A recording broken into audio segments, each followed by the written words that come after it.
My dear students, in continuation to the menstrual or the ovarian cycle, we will discuss the different stages of this. The first stage is also called as the follicular stage.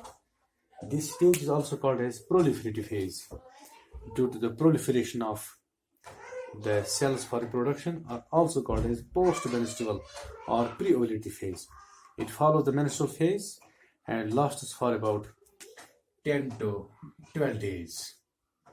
This stage lasts for 10 to 12 days. From 5th to 14th day of menstrual cycle, it involves following changes. First of all, it is under the influence of follicular stimulating hormone releasing factor that is secreted from the hypothalamus. There is increased secretion of follicle stimulating hormone from anterior pituitary. This is the hormone that leads to the secretion of FSH from the pituitary gland. The second most important change, follicular cells of Graafian follicle secrete estrogens.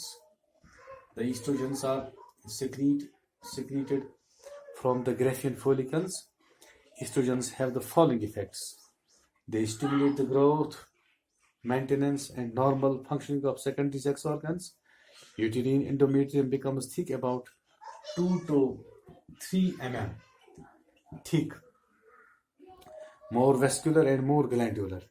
The uterine glands become tortuous and corkscrew shaped, so it prepares itself for implantation. The epithelium of follicular tubes becomes thick and densely ciliated to conduct the ovum or zygote. It inhibits the secretion of follicle stimulating hormone and stimulates the secretion of luteinizing hormone LH from the anterior pituitary. So high levels of estrogen triggers the ovulative stage.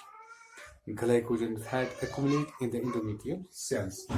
The second is the ovulative phase. During this ovulative phase, it involves ovulation from the Graafian follicle of ovary. It occurs midway between the menstrual cycle on the 14th day. At the 14th day of the onset of menstrual cycle, it is caused by increased turgidity and contraction of smooth muscle fibers. The turgidity and contraction of smooth muscle fibers in this stage takes place. Ovum is viable for 2 to 3 days. Ovulation is controlled by increased level of LH in the blood called LH surge. The third phase is called the luteal phase, or this is also called as premenstrual or secretory or post-ovulatory phase. It lasts for 12 to 14 days and extends from 15th to 28th day of the menstrual cycle. It is characterized by change, corpus luteum, that is yellow body formed from empty Graafian follicle, increase in size and is called the luteal phase. Corpus luteum secretes progesterone hormone which induces the change, decrease the secretion of FSH and LH. Uterine endometrium further proliferates, about 5 mm thick in this stage. Then the fourth stage is called as menstrual phase or the bleeding phase. Menstrual phase or the bleeding phase. It lasts for about 3 to 5 days and extends from 1st to 4th day of the menstrual cycle. When the ovum remains unfertilized, then the corpus luteum starts degenerating.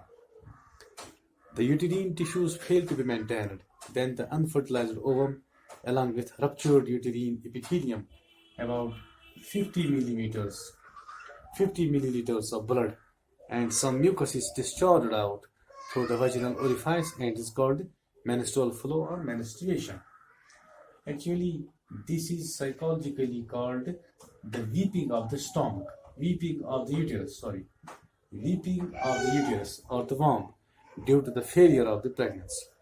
Decrease in level of progesterone and estrogens in the blood stimulates hypothalamus and anterior pituitary to release follicle stimulating hormone releasing factor and FSH respectively. That leads to positive feedback. However, human chorionic gonadotropin maintains the corpus luteum and the progesterone serotonin continues. High level of estrogens and progesterone maintain pregnancy and prevent ovulation during the gestation period.